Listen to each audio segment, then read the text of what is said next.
Hi everyone, this is Paul Smith from Gengras Chevrolet.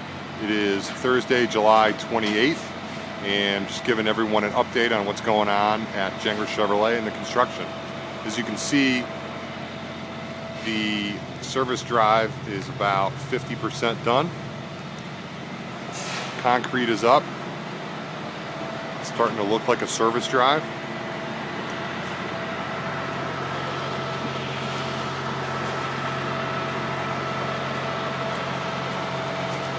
Right now, the construction company's unloading insulation for the service drive.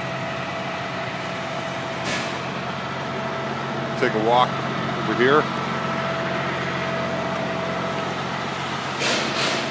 This is where the new entrance is going to be for the showroom from service.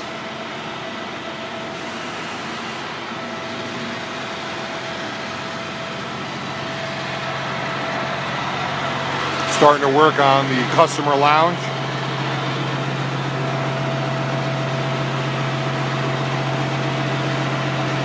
There's the overhang.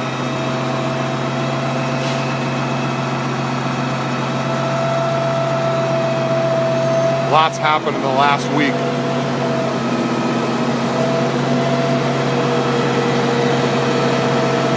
That's our update for this week, and we'll talk to you next week.